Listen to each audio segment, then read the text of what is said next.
Non. Ouais. Moi, très très bien. Merci, ça fait plaisir de te revoir. Dieu fait grâce. On a eu de belles exhortations, des visions que le Seigneur a données. Et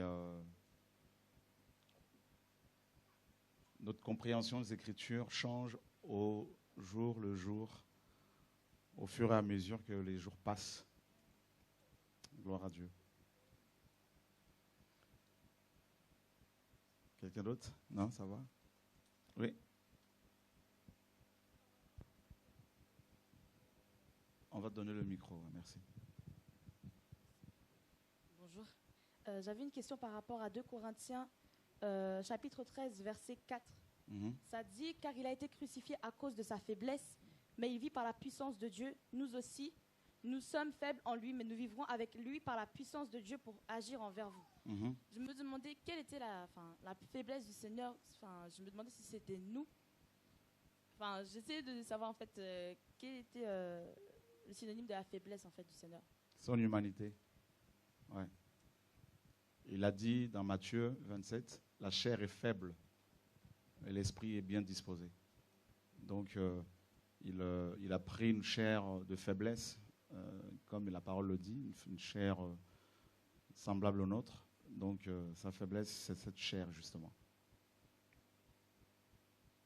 Il n'a pas été crucifié en tant que Dieu. Dieu ne meurt pas. Il n'a pas vaincu le diable en tant que Dieu. Il a vaincu en tant qu'homme, avec la puissance de l'Esprit de Dieu. Quelqu'un d'autre?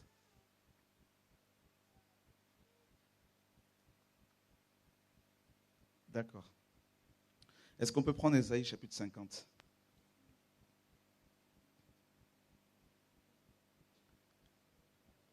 Le verset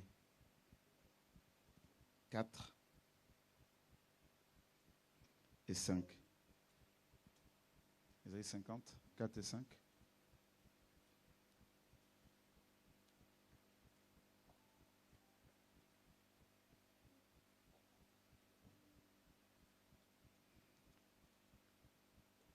Père, nous bénissons ton nom pour ta grâce, pour ta fidélité. Merci pour mes frères et sœurs. Merci pour ton peuple. Seigneur, nous bénissons ton nom à cause de ton amour, Seigneur.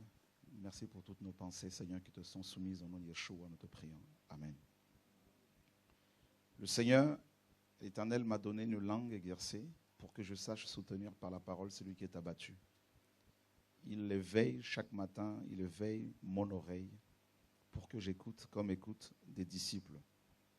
Le Seigneur, l'Éternel m'a ouvert l'oreille, je n'ai point résisté. Je ne me suis point retiré en arrière. Je peux même continuer jusqu'au verset 6. J'ai livré mon dos à ceux qui me frappaient, mes joues à ceux qui m'arrachaient la barbe. Je n'ai pas dérobé mon visage aux ignominies et aux crachats. Amen. Et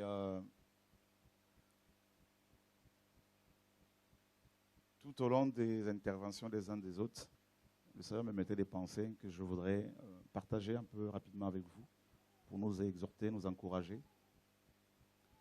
La première pensée, c'était sur le réveil. En fait, beaucoup de chrétiens comprennent mal le réveil. Et hier aussi, on l'a mal compris. Qu'est-ce qu'un réveil? Qu'est-ce que le réveil? Et le réveil n'a pas commencé aujourd'hui, hier. En fait, quand on va dans Genèse chapitre 2, il est dit au verset 7, l'Éternel Dieu forma l'homme de la poussière de la terre et il souffla dans ses narines un souffle de vie. Et l'homme devint une âme vivante. Donc, c'est là qu'on voit la première intervention de Dieu concernant le réveil de l'homme. L'homme a été créé étant mort. Il n'a pas été créé, en fait, Adam, avant d'expérimenter la vie, il a d'abord connu la mort. Il était une âme morte. Et on comprend aussi cette parole dans Jean chapitre 12, où le Seigneur disait au verset 24, 25, « Si ce grain de blé qui tombe en terre ne meurt, il ne peut produire des fruits. » Et Adam a reçu l'esprit de réveil, le Saint-Esprit et l'esprit de réveil. Il ne faut jamais, jamais l'oublier. C'est vraiment important. Je me rappelle, quand je me suis converti réellement en 86, on était, à la base, on allait dans les églises traditionnelles. On était petits, c'était les églises, une église pentecôtiste. Ensuite, on était chez des baptistes.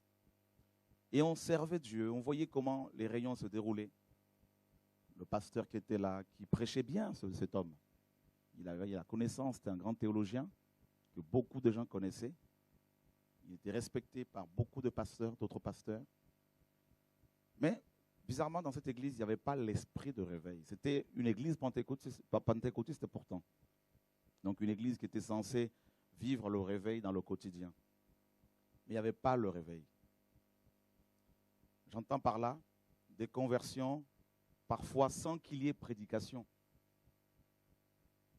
Des gens simplement convaincus du péché par la présence de Dieu qui s'y trouvait. Et on était un groupe de jeunes enfants, et on aspirait à autre chose. On voulait expérimenter Dieu, le Dieu de la Bible, le Dieu qui se mouve, qui travaille, qui parle. Et on a commencé à se retrouver entre 3, 4, 5 personnes autour d'un frère qui, lui, vivait le réveil dans le quotidien. Il a commencé à nous donner des enseignements de base, à nous exhorter. C'était à l'époque ce qu'on appelle aujourd'hui les affermissements. Et j'attendais, je me rappelle bien, la 8e leçon, c'était le Saint-Esprit. Parce que je voulais vivre une expérience avec le Saint-Esprit. Je savais qu'il y avait quelque chose qui manquait. Parce que, étant chrétien religieux, ma chair était constamment assujettie, n'est-ce pas, au péché, aux choses du monde. Il n'y avait pas cette domination sur la chair. Et un jour, le Seigneur, justement dans sa grâce, nous a visités. Et on a commencé à expérimenter le réveil. Tous les jours. On se retrouvait pour prier entre 2 ou 3 frères. Et on était constamment plaqués au sol. Et des prophéties, des paroles de connaissance, des choses se manifestaient. Et on ne voulait plus se passer de cette présence. Lors des réunions des frères et sœurs d'église, dans ce groupe, justement, qu'on appelle à l'époque groupe de prière. Et on combinait l'église traditionnelle, le dimanche, et la semaine, on allait dans ce groupe de prière. Et le pasteur de l'assemblée traditionnelle où on était a appris cela, a appris ces choses, et on a été chassés de là. Nous sommes allés dans une église baptiste, c'est encore pire. Et on a commencé à organiser de nuits de prière, chose qui n'existait pas. Et le Seigneur a commencé à donner des visions, des songes concernant l'état spirituel de cette assemblée. À quel point la sorcellerie était là, présente. Et il y a eu également des diacres qui ont commencé à être frappés par le Seigneur, parmi certains qui étaient sorciers. De même, pareil, on a été exclus de cette assemblée. On se retrouvait avec ce frère qui nous enseignait. On était un peu partout dans les rues, sur les marchés, pour annoncer l'évangile dans les hôpitaux. Et des guérisons s'opéraient, des miracles s'opéraient. Et comme on était petits, malheureusement, on est reparti dans le monde, jusqu'à ce que le Seigneur, il y a quelques années, de nouveau, me parle pour me ramener à lui. En fait, quand on regarde l'état actuel de la plupart des assemblées, je veux dire visibles, connues, si nous sommes sincères, nous reconnaîtrons que, oui, la connaissance est là, parce que les baptistes ont la connaissance. Une connaissance des Écritures. Vous avez des grands théologiens, des grands enseignants. Mais il y a un problème de fond, c'est la vie. La vie de l'esprit. En fait, Dieu a prévu que les réunions de chrétiens soient des réunions ou des réunions d'église, soit des réunions de réveil. En fait, lorsque 2 ou 3 s'assemblent, le Seigneur disait en mon nom, il est au milieu d'eux. Et nous sommes tous d'accord, frères et sœurs, que quand le Seigneur est quelque part,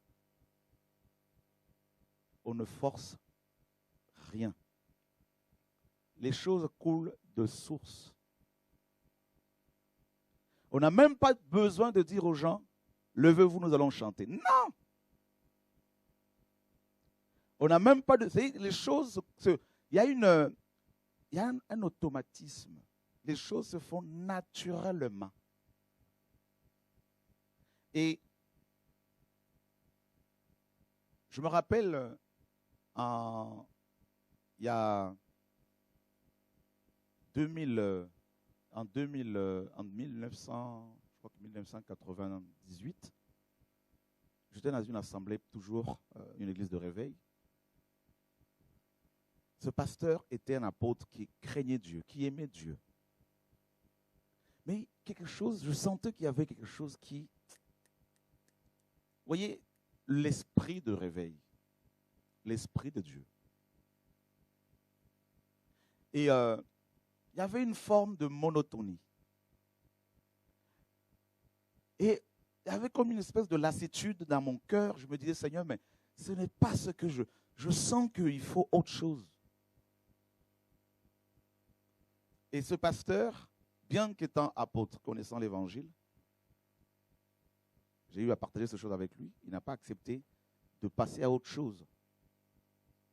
De vivre la vie du réveil de l'Esprit de Dieu dans le quotidien. Parce que vous savez, les habitudes, comme disent les Français, ont la peau dure. Il est beaucoup plus facile d'amener un inconverti à Dieu que quelqu'un qui a déjà la connaissance, quel qu'il soit. Catholique, protestant, évangélique ou chrétien, indépendant, je ne sais pas. Alors, je suis parti de là. Et le Seigneur m'a dit, commence une église. J'ai commencé l'église en 99. Je me rappelle encore, les gens qui approchaient le bâtiment où on était, beaucoup tombaient dehors, saisis par la puissance de Dieu. Et ils confessaient leurs péchés, ils écumaient dehors. On allait nous chercher à l'intérieur pour dire, il y a des gens qui sont dehors en train d'écumer. Et ceux qui venaient avec leurs péchés, ils couraient. Ils ne voulaient pas rester sur place.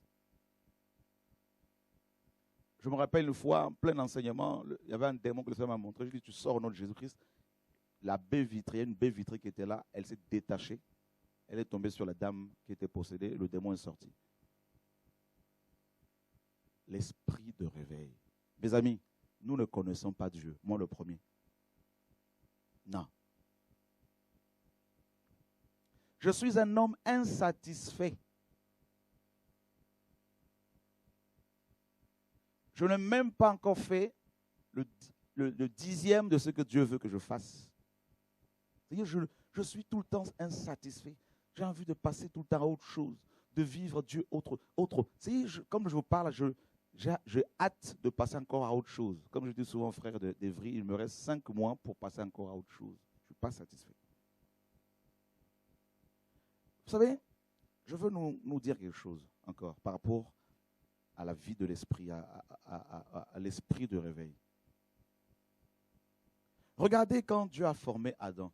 Il ne pouvait rien faire. Il ne pouvait même pas s'occuper de ce jardin tant qu'il n'était pas réveillé. Vous savez, quand on parle du réveil, le réveil, ce n'est pas quelque chose qu'on a acquis déjà. C'est tous les jours.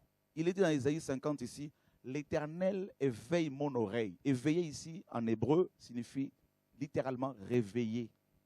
Et on retrouve à chaque fois dans le Tanakh que vous avez le mot réveiller, c'est ce terme-là.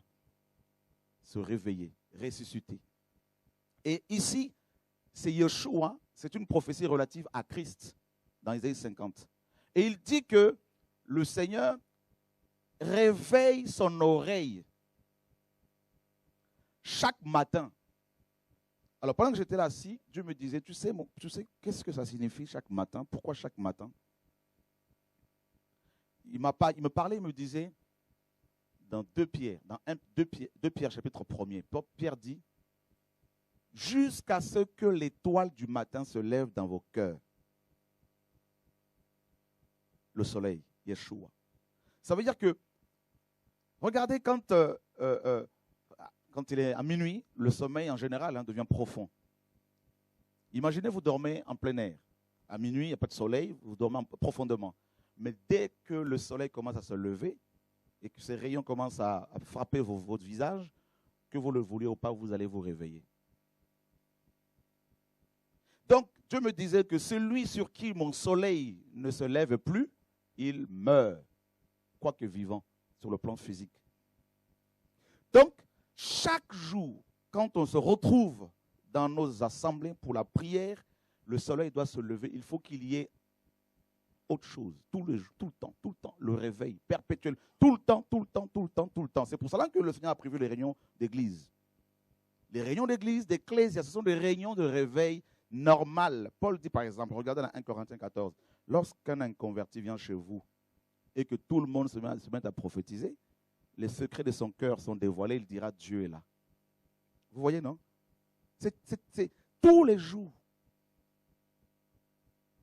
Pourquoi? Parce que l'homme a tendance à s'habituer aux choses, à s'endormir. C'est comme ça que la chair est. C'est cette faiblesse de la chair que nous avons tous. Quand Paul dit exhortez-vous les uns les autres, c'est-à-dire littéralement, réveillez-vous les uns les autres. Exhorter, c'est encourager. Ah ben là, je n'avais pas vu les choses comme ça. Ouh là là, là j'ai compris. Vous ne voyez pas, Dieu nous éclaire tous les jours. Tous les jours. La connaissance, elle est progressive. C'est ça, l'esprit de réveil. Adam se réveille et il se met à travailler dans le jardin. Tous les jours. Et regardez comment les apôtres ont fonctionné. Ils étaient remplis de l'esprit dans Acte 2. Mais on arrive dans Acte 4, Acte 5, on nous dit que l'esprit va tomber encore sur eux, ils vont encore être remplis. Et d'ailleurs, il faut comprendre aussi quelque chose. En hébreu biblique, il n'y a pas de passé, présent, tout ça là. Ça n'existe. En fait, il n'y a pas de futur. C'est Dieu est. Le je suis, il est là. Quand Dieu dit je répandrai mon esprit, il veut dire que tant qu'on sera sur terre, avant que notre corps soit glorifié, il va continuellement répandre son esprit. Parce que s'il arrête un tout petit peu là, c'est fini. Vous comprenez? Regardez Élisée quand il a multiplié de l'huile. Il fallait que des vases soient constamment, qu'il y ait plusieurs vases. Et dès l'instant où il y a un vase, les vases ont manqué, l'huile s'est arrêtée. Le problème quand l'huile s'arrête par rapport au réveil, c'est la religion qui s'installe. Ce sont les habitudes. Alléluia. Et chaque matin, Dieu va réveiller l'oreille du Messie, le Père. Yeshua, homme, j'entends par là bien sûr, parce qu'il est Dieu. Chaque matin, il nous réveille chaque matin. La preuve, chaque jour nous nous réveillons. Celui qui ne se réveille plus, qui ne vit plus le réveil, il est mort. Donc, nos réunions d'église sont des réunions de réveil. Alléluia. C'est normal. Le jour où tu ne seras plus réveillé par Dieu dans ta marche personnelle, tu mourras spirituellement. Il n'y aura plus rien.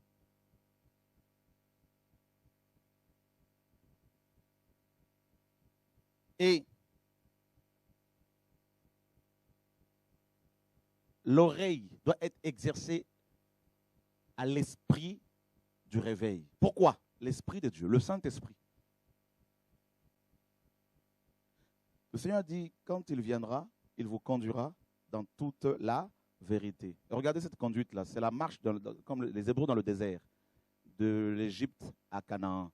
Mais tout au long de cette marche-là, il y a des niveaux, il y a des degrés, il y a des stations. Et à chaque niveau, Dieu nous réveille. Aujourd'hui, peut-être que tu t'habilles d'une certaine manière parce que tu n'as pas encore l'éclairage Et demain, Dieu va te donner un éclairage nouveau. Tu vas te dire, waouh, comment j'ai pu faire ça hier? Comment n'ai-je pas vu cela?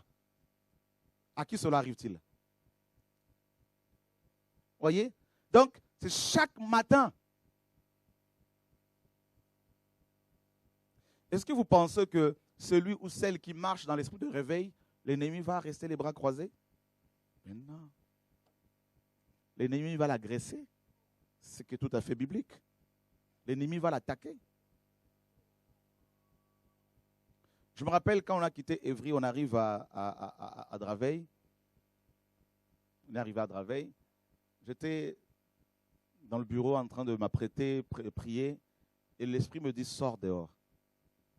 Je sors et je trouve juste à l'entrée du bâtiment 2 jeunes femmes antillaises, païennes, invitées je ne sais pas par qui. Il y en a une qui essayait de réveiller l'autre, son amie, parce qu'elle était en train d'écumer.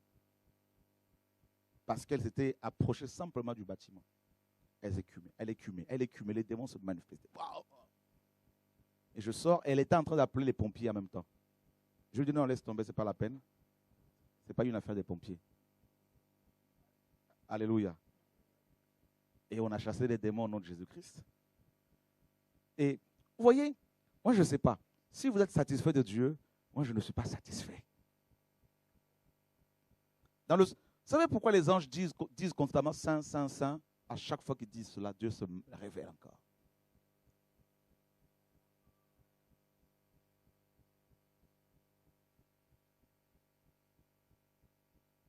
Dieu se révèle encore.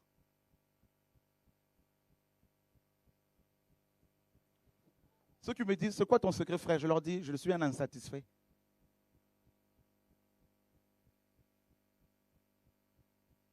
Un insatisfait. Écoutez, frère, tu diriges une église de 700 personnes, Dieu te dit, laisse-la. Il y a une gloire là. Il y a une gloire. 700 personnes, tout le temps, tu les croises, tu les vois chaque dimanche. Il me dit, quitte. Je ne voulais pas vraiment comprendre. Vous savez ce qu'il a fait? Il m'a donné un coup de pied dehors, derrière. Dehors, en plein hiver. Et je me disais, comment pourrais-je vivre sans ce lieu, sans ce bâtiment? Comment pourrais-je faire le ministère? Dieu, tu ne m'aimais pas parce que tu m'as mis dehors. Et ensuite, on arrive à Saint-Denis. Là-bas, il me dit,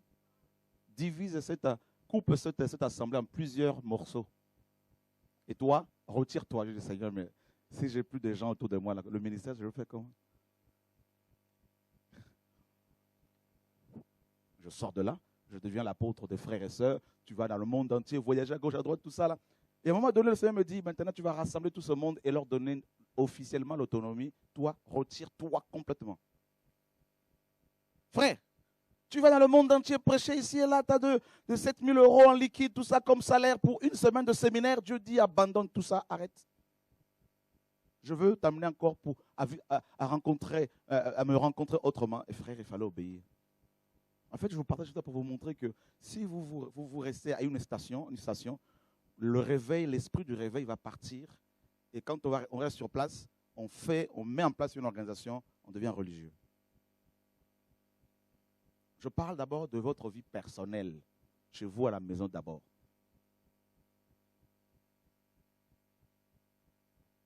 Je rassemble les gens, je leur dis, écoutez, Dieu m'a dit que je me retire. Beaucoup ont pleuré. Papa, c'est grâce à toi. Quoi qu'aujourd'hui, il y en a qui disent, maintenant j'ai 5 villas, je ne sais pas, 10 villas, je ne sais pas. En fait, c'est des prophéties. J'attends qu'elles se réalisent. Voilà. Il faut le faire quand même. Hein. Et ce qui est grave, ce que disait mon frère Benito tout à l'heure, c'est que beaucoup de chrétiens aussi croient à ces choses-là. C'est ça qui est grave. Parce que celui qui vit dans le réveil, dans l'esprit du réveil, Dieu lui dira. Jésus, on l'a traité de Belzébul, c'est-à-dire le diable. Est-ce que c'est pour autant qu'on ne le suit pas? Paul a dit, nous sommes au milieu d'une bonne et de la mauvaise réputation. Ton tour va venir. Aujourd'hui, c'est mon tour. Ton tour va arriver. Le jour où on va te traiter de Satan, de diable, tu vas voir comment, ce que ça fait là. Ouais. C'est terrible. C'est normal pour celui qui veut marcher avec Dieu. C'est une vie normale. Les outrages, c'est écrit dans la Bible.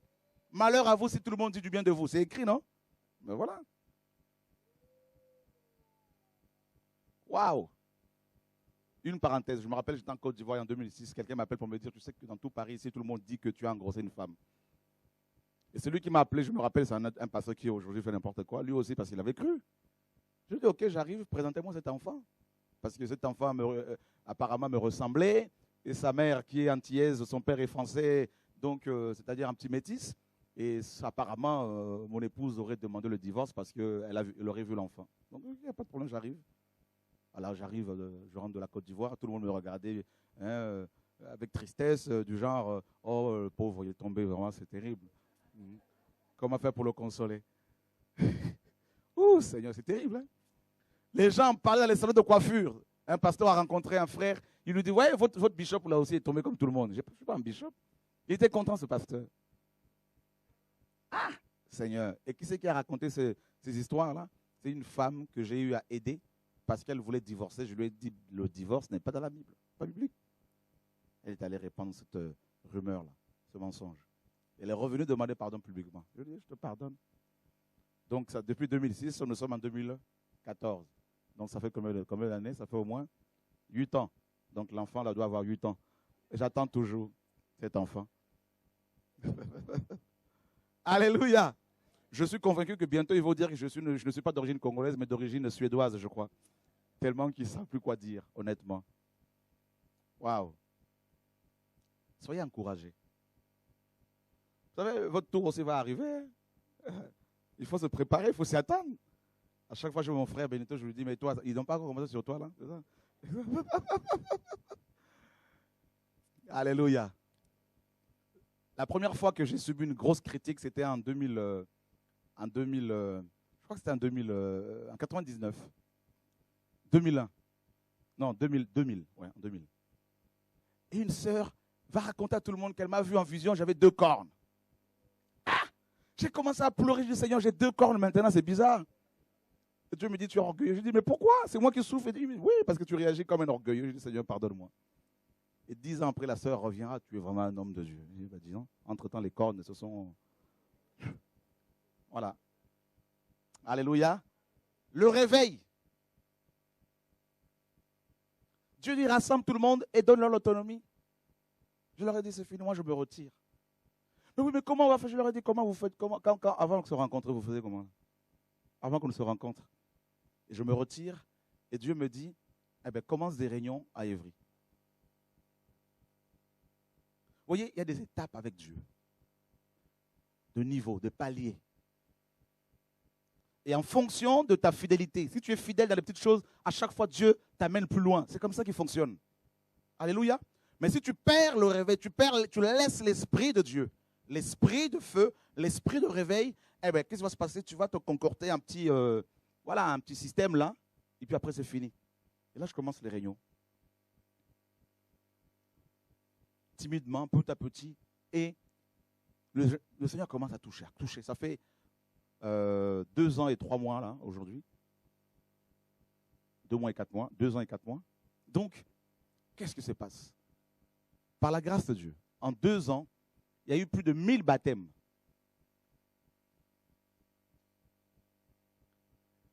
Chaque samedi, il y a près de 40 baptêmes. Des fibromes qui disparaissent. Des cancers qui disparaissent. Des gens qui ont des poches, qui ont des cancers d'intestin, qui font leurs besoins dans les poches. Prière, parfois on ne les touche pas. La présence de Dieu. Ils sont tellement guéris que quand ils vont voir les médecins ne comprennent plus rien. Des cas, des maladies, toutes sortes de maladies incurables. Hépatite A, B, C, tout ça là. Et des gens qui viennent et qui disent, nous voulons nous convertir tout de suite. On a commencé à 16h30. Au départ, le programme. À partir de 16h30. Et au fur et à mesure, on baisse. L'heure baissée. De 16h, c'est 14h. Et maintenant, les gens commencent à arriver à 9h, à 10h. D'autres la veille. Alors, certains qui ne comprennent pas le mouvement de l'esprit commencent à dire, c'est l'idolâtrie. Frère, pendant 3 ans, Paul utilisé par Dieu dans la ville d'Éphèse, dans Éphèse, 3 ans de réveil à Éphèse. Les gens venaient de partout. La Bible nous dit que les gens accouraient.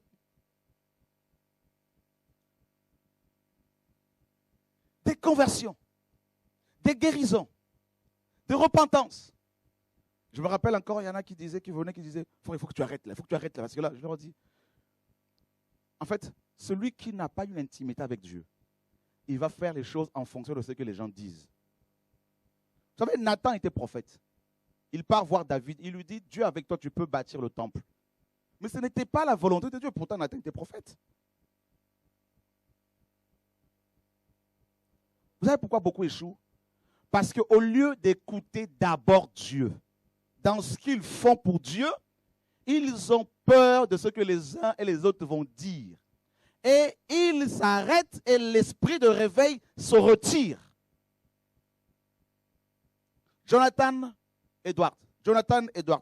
Evan Roberts, un jeune homme de 25 ans. Dieu le suscite. Dans une époque où il y avait l'apostasie, où il n'y avait plus de messages, de messagers, Dieu le suscite, 25 ans, jeune. Il était entouré de quelques jeunes seulement. Un réveil qui commençait à toucher le monde entier. Un couple d'un certain âge, chrétien, craignant Dieu, va voir ce jeune homme pour lui dire, tu sais, il y a trop l'idolâtrie, les gens sont tout le temps, machin, tu fais attention, tout. Retire-toi. Il s'est retiré 1 semaine seulement. Le réveil était éteint.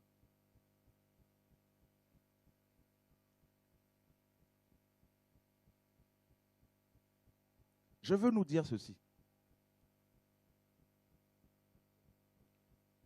Quand des gens me posent des questions, quels sont tes secrets? À part le fait de chercher toujours le Seigneur, de ne jamais être satisfait, c'est l'écoute. Je fais exactement, à moins que je ne saisisse pas vraiment. Ça arrive parfois, on ne comprend pas toujours sa volonté. Mais quand Dieu me parle clairement sur un sujet, je le fais. J'obéis. Quitte à perdre tout le monde. Quand il m'a dit donne l'autonomie, beaucoup n'ont pas voulu. J'ai perdu comme vous le voyez. Je vous dis, je n'ai plus des pasteurs autour de moi. Ça n'existe plus. Non. Pourquoi? Parce que Dieu m'a dit obéis. Il y en a qui sont venus pour dire non, tu ne peux pas laisser les églises. Tu ne dois pas laisser les... Je leur ai dit, vous parlez. Est-ce que c'est Chorois qui est mort à la croix pour ses âmes? Est-ce que c'est vous? Vous voulez que je reste votre apôtre pour que ce que Dieu fait avec moi attire les âmes dans vos boutiques?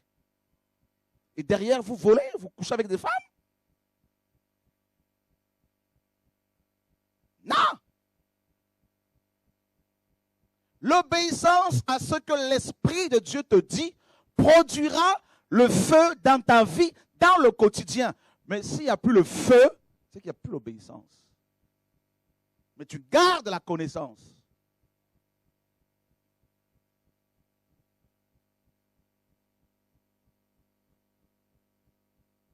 Frère, je voudrais encourager quelqu'un ici.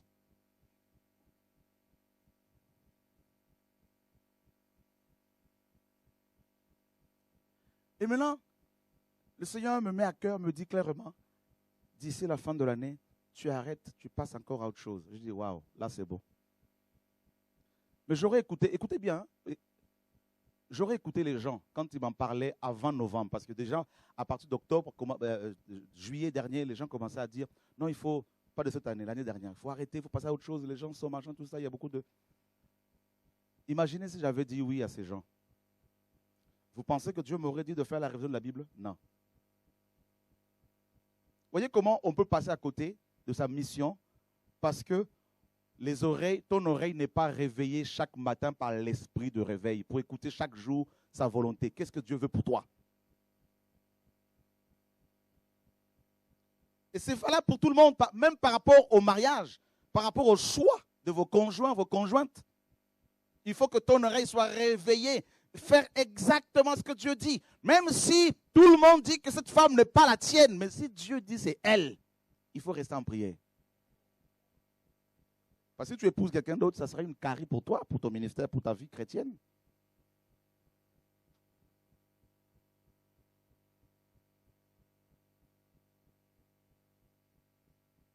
Imaginez, j'aurais dit, oui, j'arrête.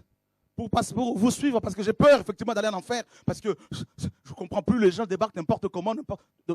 Imaginez, vous savez quoi? On n'aurait pas pu acquérir ces locaux pour TV de vie en 1 an, comme Dieu nous a donné 201 000 euros. L'obéissance. Qu'est-ce que Dieu t'a dit? Qu'est-ce que Dieu te dit? Quelle est la pensée de Dieu pour toi en ce temps? Vous savez, effectivement, nous sommes dans les temps derniers. Nous sommes dans une saison où il n'y a plus la parole, où il y a tellement la pause. C'est la confusion. Vous savez, Babylone, c'est quoi? Babylone, c'est le mélange par la confusion. Effectivement, on parle du net. Il y a de tout et de rien. C'est devenu je ne sais pas quoi. Des impudiques, des voleurs que j'ai connus, que j'ai formés hier, qui prêchaient, soi-disant. On voit, ils ont volé, ils ont touché aux femmes. Frère, j'ai des preuves. Si je devais vraiment faire des émissions pour diffuser toutes ces preuves-là, alors je laisse plutôt Dieu faire les choses. Je me rappelle même certains frères me disaient, mais il faut les dénoncer, c'est leur nom ouvertement. Je dis non. Parce que comme certains, c'est moi qui les ai formés, là, si on va dire que j'ai quelque chose contre eux, je laisse le peuple, je laisse Dieu les dévoiler et les enfants de Dieu verront leurs fruits. Je vous dis.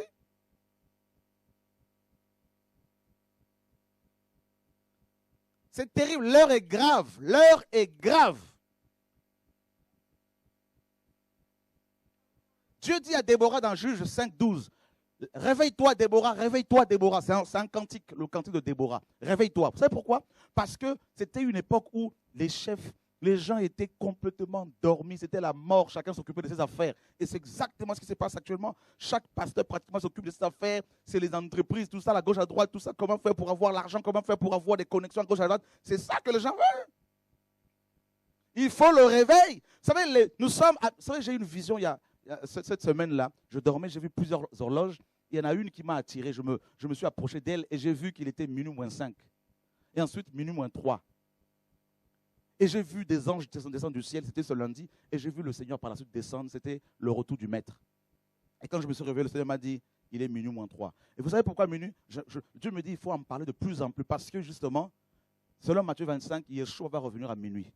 C'est à minuit qu'on va commencer à crier davantage. Réveillez-vous, voici l'époux, réveillez-vous. Mais c'est le message là, il faut que nos maisons se réveillent. Et ce n'est pas une seule fois, et puis on dit, je suis réveillé, c'est fini. Celui qui dit qu'il est réveillé, c'est fini pour lui, il va faire passer à autre chose, c'est qu'il n'a pas compris. C'est tous les jours que Dieu veut nous délivrer, tous les jours qu'il... Vous savez, il y a 3 types de délivrance. Nous sommes délivrés par la foi lors de la conversion. Tous les jours, nous sommes délivrés par les tentations, les flèches qui nous sont balancées. Dieu nous protège, il nous sauve. Et nous serons délivrés, sauvés lors de son retour. Donc, celui qui dit que moi, je suis réveillé, c'est fini, je m'arrête là, tu n'as rien compris. Quand vous vous retrouvez ici chaque matin, c'est pour vous réveiller. C'est derrière le réveil, vous venez une prophétie, parole de connaissance là-bas, des interprétations, exhortations comme c'est le cas. Les gens sont réveillés, ils repartent dehors pour aller réveiller les morts. C'est ça le message, frères et sœurs. Il faut qu'on comprenne les choses de l'esprit. Sinon, là, mes amis, là, on va faire comme le fils prodigue. Il a pris sa part, il dit, moi je suis réveillé, je m'en vais loin pour manger avec les prostituées, faire avec... Vous voyez, c'est ça là, c'est grave. Tous les jours.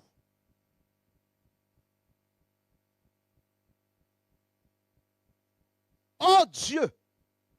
Je me rappelle une fois, le Seigneur m'a amené sur une haute montagne. Il m'a visité par la suite, j'étais sur la montagne. Il m'a dit, vous allez vivre un puissant réveil.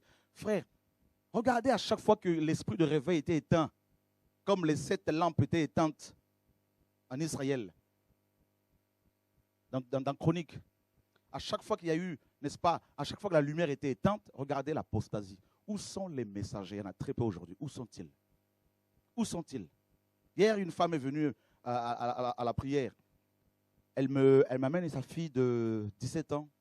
Elle me dit, ma fille est violée à chaque fois par un démon, toutes les nuits. Je prie pour le nom de Yeshua, elle tombe, le démon s'en va. Le Seigneur me montre qu'il y avait 2 démons qu'il a violés. Et elle me dit à la fin, cette dame, qu'elle amène son enfant chez son pasteur dans leur église habituelle, normale. Et le pasteur lui dit, il faut me donner 100 € pour la prière et 2 pannes avant de faire la prière. Il n'y a plus rien.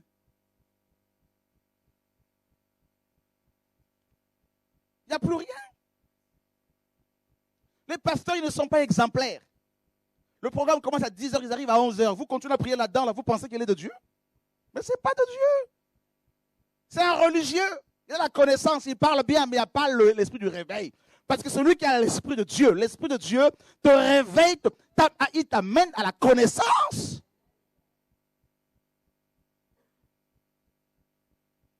Voilà, je suis fatigué. Vous savez, je dis aux frères à ça, pareil, il vous reste 5 mois. 5 mois, je passe encore autre chose. J'ai envie de découvrir autre chose. Il dit, mais tu passes tout ça, ça c'est rien encore. Là. Ça, c'est que des miettes, tout ça, frères et sœurs.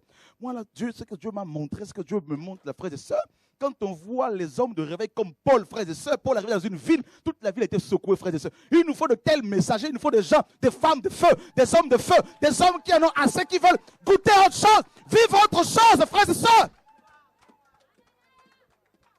Il nous faut le feu du réveil, frères et sœurs.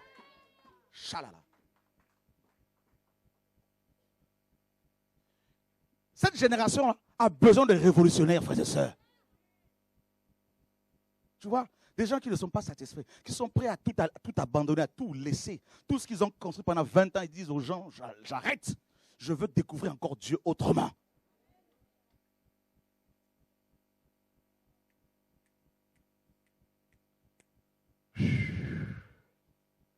On se fait du bien, on se congratule, on est entre nous, ça nous encourage, tout ça, machin, tout ça, là, frère. Je dis, frère, je veux autre chose. Je veux vivre Dieu. Je ne suis pas satisfait. Je disais à mon frère qui est là, mon beau-frère, je disais, c'est que maintenant que je commence à connaître Dieu, toutes ces 28 ans dans les églises, là, tout ça, c'est rien, c'est zéro. C'est comme si je veux me le convertir là aujourd'hui. C'est comme si je veux commencer le ministère aujourd'hui, frères et sœurs. Il faut autre chose. Si tu te contentes de ce que tu as aujourd'hui, là, mes amis, là, tu vas faire comme Nebuchadnezzar. N'est-ce pas moi qui ai bâti tout ça, là, c'est fini après. Là. Il ne faut rien voir. Il faut voir seulement le maître, Yeshua. Plus tu le verras, plus tu désireras ces multiples facettes, frères et sœurs. C'est ça le message. C'est ça l'évangile, frères et sœurs. Oh ma soeur, je ne t'ai pas vu dimanche, tu étais où? Mais tu sais que peut-être qu'elle veut découvrir autre chose. Tu n'as pas répondu à l'appel, mais il y a quelque chose là. Ouh, Seigneur mon Dieu. Wow. Philippe arrive dans la Samarie, il y avait un puissant réveil. La parole, oh frère, moi je ne sais pas, je crois en ce livre-là. Tout ce que je lis, c'est vrai. Il y a des ministères d'étonnement aujourd'hui. C'est tout. Tout ce qu'ils font, c'est étonner les gens. Ouais, ils parlent bien, il y a tout ça. Mais c'est les 6 mots des magiciens, là, tout ça. Voilà pourquoi ils vous réclament l'argent pour la prière. Il faut des Philippe. Des gens qui arrivent comme ça dans la Samarie. La Bible dit que celui qui étonnait les gens fut lui-même étonné. Lorsqu'ils virent les choses qui se passaient. Frère, quand Dieu arrive quelque part, il y a des choses qui se passent. Quand Dieu arrive quelque part, les gens ils ne peuvent plus s'asseoir normalement. Il y a quelque chose qui se passe. Leur vie, la frère et sœurs, vous croyez quoi? Ouh, Seigneur mon Dieu.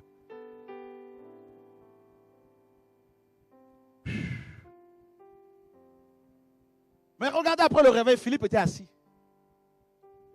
Après un tel réveil dans la Samarie, des grandes conversions, des grands miracles. Philippe était assis. Et il fallait un ange de nouveau pour lui dire, lève-toi. Descends. Descends dans tel chemin là. Le Seigneur. Je pleure tout le jour. Le Seigneur, je ne suis pas satisfait. Qu'est-ce qui m'arrive là? Tu donnes 201 000 euros en un an. On achète sans crédit. Mais je ne suis pas satisfait. Le projet de la Bible n'est pas encore fini. On a presque fini. Mais je ne suis pas satisfait. Il faut autre chose. C'est comme si tu étais tout enceinte. Tu donnes naissance à un enfant, il faut encore des jumeaux. Tu donnes naissance à des jumeaux, il faut encore des quadruples. Tu donnes naissance à des quadruples, il faut encore des dizaines et des dizaines, frères et sœurs. Le réveil de Dieu, quand l'Esprit de Dieu te saisit,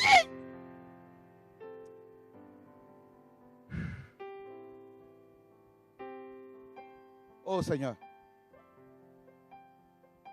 chaque matin, le Seigneur a dit quoi? Voici donc comment vous devez prier. Notre Père qui est aux cieux, donne-nous notre pain annuel. Pour qu'on s'endorme. Non! Donne-nous notre pain quotidien. Chaque matin, je dois être réveillé, frères et sœurs.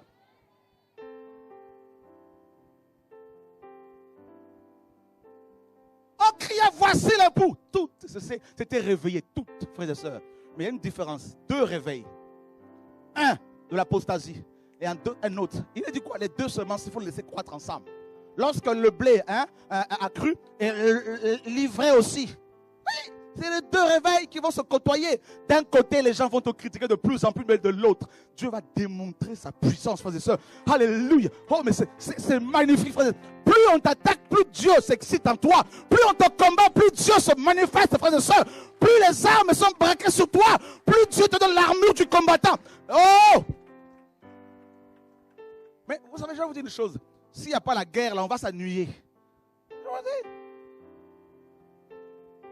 Vous savez, un jour, une pensée m'est venue. Pourquoi beaucoup d'Africains font des enfants, beaucoup d'enfants par rapport aux Européens? Parce qu'il y a moins de distractions chez nous. Alléluia! C'est leur seule occupation. 6 mois après, un deuxième. Ils partent jamais en vacances. Alléluia! C'est rare. Wouh! Mais si tu vis Dieu tous les jours, frère, tu es occupé par la présence de Dieu, par la gloire de Dieu, le nom le plus beau, wow! Il y a quelque chose ici, là, je vous dis au nom de Yeshua. Il y a quelque chose ici, frère. Il y a quelque chose ici. Voici l'esprit.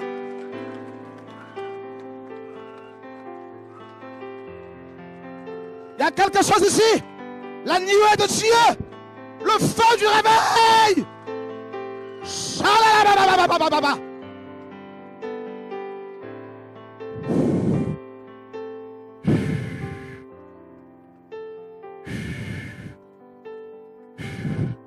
Il y a quelque chose ici.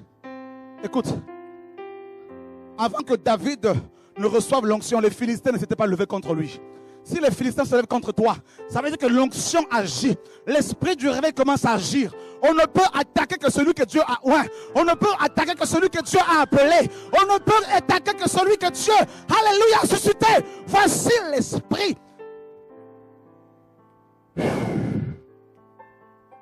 Jesus Christ. Des prophètes vont se lever. Des prophétesses vont se lever. Des guerriers et des guerrières vont se lever. Des combattants et des combattantes vont se lever. Alléluia, Jesus Christ. Jesus Christ. Parce qu'il y a des œuvres à faire dans ta famille. Il y a des âmes à libérer dans ta famille. Dans ta maison, jeune femme. Dans ta maison, jeune fille. Dans ta maison. Voici le bâton de commandement. Voici le pain de l'esprit. Il y a quelque chose ici. Les Déborah modernes. Les Gédéons modernes. Les David d'aujourd'hui. Les Michel d'aujourd'hui. Les Jérémie. Les Ésaïe. Tu as une armée qui se prépare. Une armée de guerriers. Des intercesseurs. Des sentinelles. Des guerriers, des combattantes. Ils ne baissent pas les bras. Ils savent ce qu'ils veulent. Ils savent en qui ils ont cru. Jesus Christ. Le feu est sur toi. Jesus Christ. Dieu te renverra dans ton pays d'origine, dans ton île. Dieu te renverra à Madagascar. Dieu t'enverra dans les îles. Guadeloupe, Martinique, Haïti, Congo, Brazza. Alléluia. Les nations t'attendent. Les nations t'attendent. Bénito, Dieu te dit, tu vas faire beaucoup de missions aux Antilles. Voilà pourquoi Dieu t'a donné une antillaise. Dieu te donne la Guadeloupe, la Martinique, toute la Caraïbe. Il te dit, fils, c'est là que je t'attends. Des missions. Tu enverras des missionnaires. Dieu te fera bouger d'ici pour aller partout, partout, partout. Et semer le feu du réveil. Le feu du réveil. Le feu du réveil. Il y aura des guérisons, des délivrances, des miracles. Les aveugles verront. Les sourds entendront. Les morts ressusciteront. Dieu a parlé ainsi. Shalalaba, shalalaba, shakatabar. Shalalaba, shekatabar. Shalalaba, shekatabar. Les morts attendent le son du chauffard que tu dois faire retentir. Les cadavres attendent cela. L'heure du fils est arrivée. L'heure de l'époux est arrivée. Le temps de l'époux est arrivé. L'époux parle depuis les cieux. L'époux parle depuis les cieux. Pendant des années, ma fille, tu as demandé à me voir. Pendant des années, tu as prié, tu as jeûné, mon enfant. Voici l'heure. Voici le jour. Je connais ton cœur. Je connais tes larmes. Je connais tes prières. Je connais ton cœur. Jesus Christ.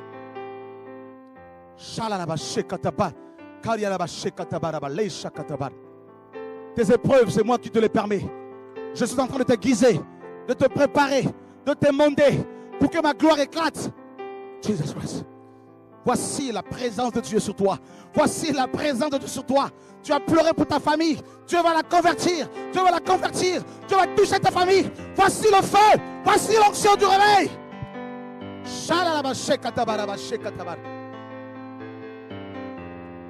Tu ne peux plus t'asseoir normalement parce que Dieu t'enflamme. Dieu te met dans un feu. Il te baptise dans le feu. Ces visions que je te donne, ces songes que je te donne, c'est pour avertir, c'est pour parler, c'est pour réveiller mon peuple.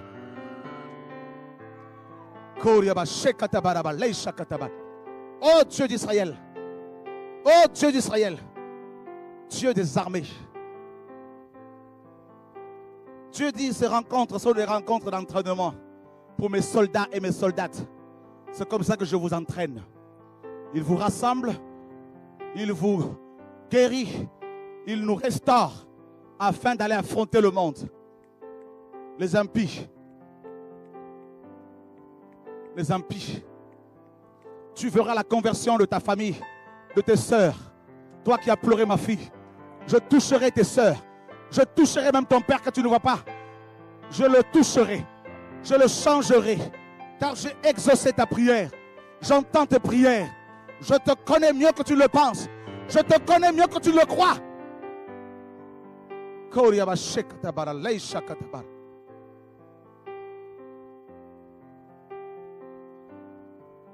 Toutes ces pensées de peur, toutes ces pensées de doute, Dieu te dit, je les balaye. Je les balaye, ma fille. Cette maladie qui te ronge, je la brise. Dans ta vie, je la renverse. Je la renverse. Ces maux de ventre, ces maux de dos depuis des années, je t'en guéris. Ce problème de diabète, je t'en guéris. Ce problème de diabète, je t'en guéris. Le Seigneur te dit, je te guéris de ce mal. Je te guéris, ma fille. Oh Dieu d'Israël. Chaque matin, Dieu te donnera une mission à faire. Chaque matin à ton réveil, il va te parler. Chaque matin. Chaque matin.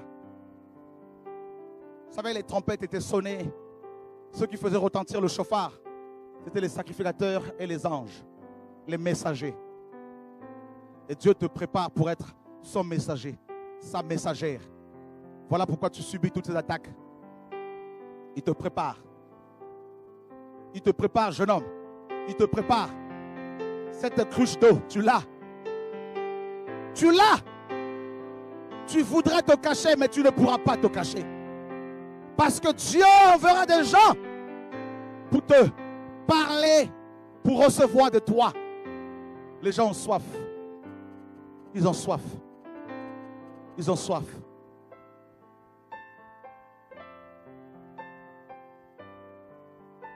Oh Dieu d'Israël.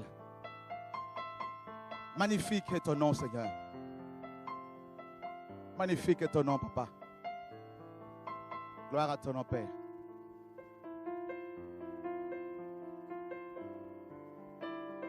Une femme souffre terriblement du dos.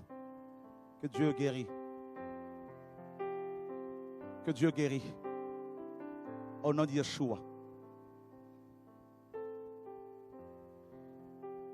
Le Seigneur a dit, plus le jour approche, plus son peuple sera persécuté, rejeté. Plus le jour approche, plus Dieu va t'imposer la solitude. Tu ne voudras plus te contenter de réunions habituelles. Des fleuves d'eau vive couleront, se déverseront sur toi. Sur toi, ma fille. Oui. Des fleuves d'eau vive. Des fleuves d'eau vive. Des fleuves d'eau vive. Des fleuves d'eau vive.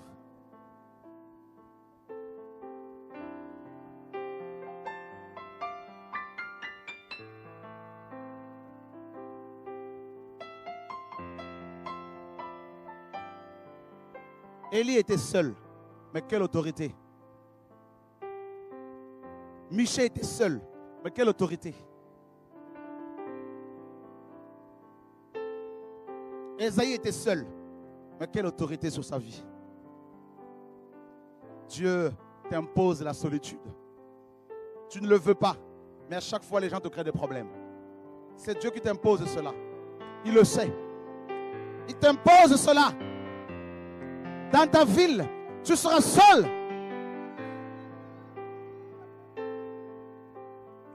Marchant à contre-courant, à contre-vent.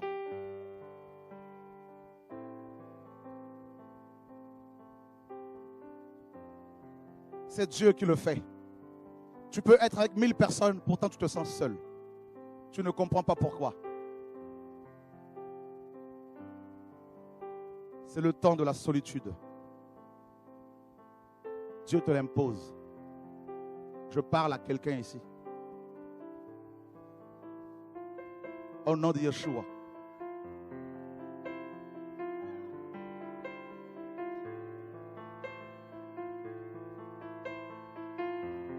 C'est dans ce désert solitaire que je vais te façonner encore en profondeur. Fils, c'est dans ce désert solitaire que je vais travailler ton âme. Mon fils, que j'aime.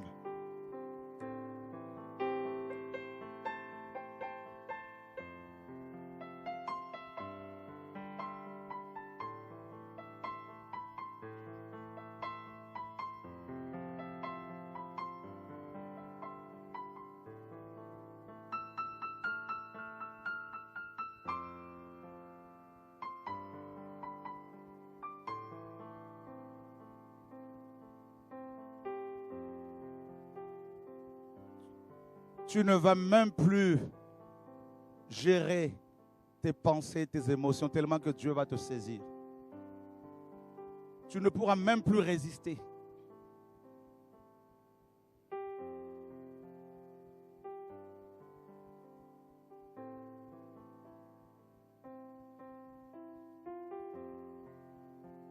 Et toutes ces choses que tu aimais seront de la boue devant toi. À cause de la révélation de Yeshua.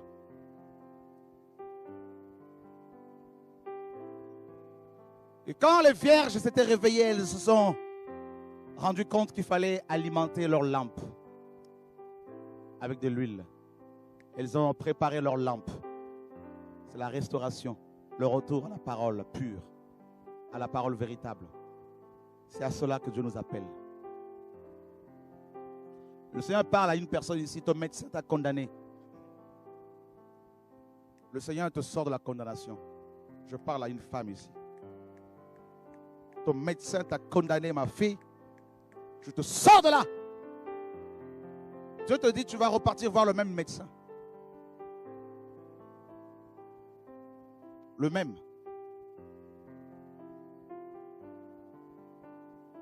Chaque matin,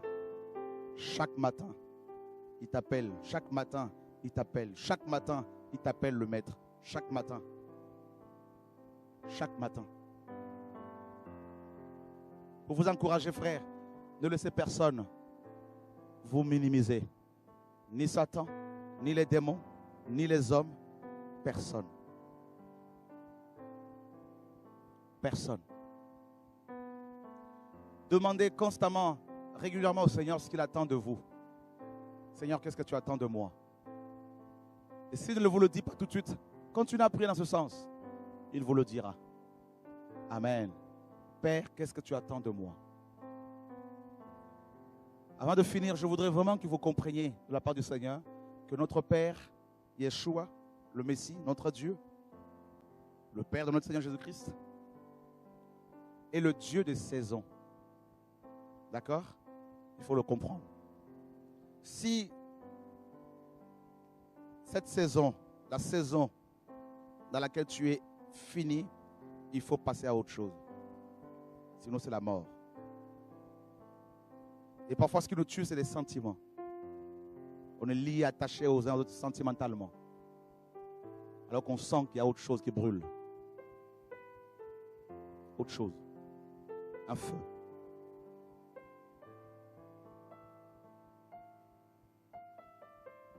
quelle est ta saison? Mais de manière globale, la saison dans laquelle nous sommes présentement, c'est la saison du réveil, parce qu'il est presque minuit. Nous devons nous réveiller. Paul dit, vous savez en quel temps nous sommes. C'est l'heure de vous réveiller enfin. Il parlait aux chrétiens. C'est l'heure de vous réveiller enfin du sommeil. Car le salut est plus proche de nous que lorsque nous avons cru. D'accord? C'est important. Important. Le réveil, on se retrouve là. Quelqu'un peut entonner un cantique là-bas. Peut partager quelque chose. Des frères qui témoignent. Des sœurs qui témoignent. Une parole prophétique là-bas. Le réveil, on arrive. On ne sait même pas comment ça va se dérouler, comment ça va se passer. Et Dieu conduit ces choses. On peut commencer même par le baptême, tout de suite. On peut commencer par, je ne sais pas comment Dieu peut. Ça peut amener un désordre selon les hommes, mais c'est le programme de Dieu. Alléluia. Et c'est beau. C'est beau. C'est magnifique. On est fortifié, encouragé. Encouragé.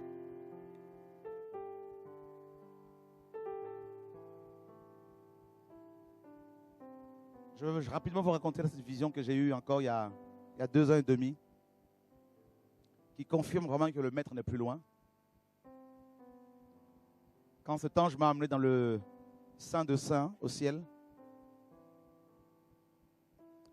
je me suis retrouvé plaqué au sol, au pied de l'arbre de vie. Il y avait comme ce lieu était, dans ce lieu où j'étais, il n'y avait que les archanges. Ils étaient tous habillés en longues robes et des sandalettes, de sandales. Et ils étaient tous en train de faire quelque chose. Il y avait comme personne ne chômait. Ils s'activaient à faire des choses et j'étais là. Je regardais d'abord cet arbre énorme qui était là. Et ensuite, j'ai vu que les autres anges n'étaient pas à ce lieu. Ils étaient un peu plus loin. Mais à cet endroit-là, ils étaient nombreux, que les chefs. Et j'ai vu plus loin l'ange Michael, l'archange Michael. Je n'ai pas pu m'approcher de lui. Et je me retrouve en face d'un ange qui faisait entre 20 et 25 ans. Je commence à parler avec lui. Et dans mon esprit, j'ai connu aussitôt que c'était l'ange Gabriel. Et je lui posais des questions. Qui sont ceux qui s'occupent, je lui disais, qui s'occupent de tous ces ustensiles? Vous aviez tous les ustensiles du temple qui étaient là. Et il me répondait, c'est nous. Je lui posais des questions et il me répondait. Ensuite, il avait une autre remplie d'eau. Donc la cruche. Il l'a ouverte. Et il m'a fait boire de l'eau. Ça m'a fait du bien cette exhortation-là. Et j'ai bu. Je buvais. J'étais comme ça. Je me disais, je vais tout boire. Alors je me suis accroupi comme ça. J'ai ouvert grandement ma bouche. Je buvais. Et il avait des yeux qui brillaient. Et je me disais, mais la Bible parle de l'ange Gabriel. Je pensais qu'il était vieux, c'est un jeune homme. Et ensuite, j'ai entendu un ange parler dans une langue inconnue. J'ai reçu l'interprétation. Ça disait, Jésus revient, c'est une réalité. Et j'ai compris en fait que tous les archanges au ciel s'activent actuellement pour le retour du Maître. Et quand j'ai eu cette deuxième vision par rapport à l'horloge, qu'il était presque minuit, frères et sœurs, et que j'ai vu le Seigneur descendre avec des anges, je vous en supplie. Le Seigneur n'est plus loin. S'il peut demander aux gens comme nous de faire la révision de la Bible, alors que je n'ai même pas mon brevet de 3e, et qu'en 7 mois, il nous a donné 96 950 €, on a 13 500 € de plus par rapport à la somme dont on a besoin réellement pour diffuser, pour imprimer 10 000 exemplaires. Si Dieu fait de telles choses, chrétiens, s'il vous plaît, ayons l'intelligence pour comprendre ce que Dieu fait. C'est qu'il n'est plus loin, le Seigneur.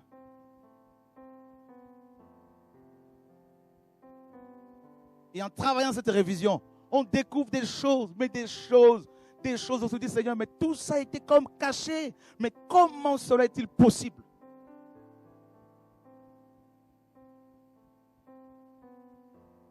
on saute à chaque fois, on se dit, mais c'est pas possible, Seigneur, mais chaque jour, on se dit, on comprend pourquoi Dieu a demandé ça. Mais c'est impressionnant. Il n'est plus loin. Il n'est plus loin. C'est pour cela, les églises où la vérité est prêchée ne doivent en aucun cas, comme cette vidéo va être diffusée, retenir les frères et sœurs. Les empêcher d'aller voir un peu ici et là. Parce que les enfants de Dieu, le Seigneur a dit, personne ne se perdra. Parce que le Père le tient dans sa main, frères et sœurs. Je ne m'inquiète pas. Que les gens nous critiquent, qu'ils me critiquent, qu'ils critiquent mon frère Benito et d'autres. Frères, ici et là, mon frère Patience, je n'ai aucune crainte parce que l'Esprit de Dieu atteste à notre esprit que nous sommes enfants de Dieu, frères et sœurs. Le témoignage de Dieu est plus important que celui des hommes. Et c'est ça qui nous maintient dans la vérité, dans l'assurance. Et c'est beau. Le Maître n'est plus loin. Nous allons passer l'éternité dans ses bras, dans son jardin d'amour. L'éternité avec Yeshua. Vous vous rendez compte, frères et sœurs? Les saints de Chartres qui se sanctifient réellement lorsque la trompette va retentir, frères et sœurs. Imaginez quand on va monter. Je regarderai à ma gauche. Ah, tiens, mon frère est là. Tiens, ma soeur qui est là. Alléluia, gloire à Dieu. On monte, on monte, on monte. Fini les pleurs. Fini les critiques. Fini mes amis YouTube, tout ça là. Fini Dailymotion. Frère, là-haut, pendant l'éternité, on va manger de grosses pommes au ciel. Alléluia. Est-ce qu'on peut acclamer Jésus le plus beau, l'homme de gloire? Alléluia. Soyez bénis, bénis, bénis.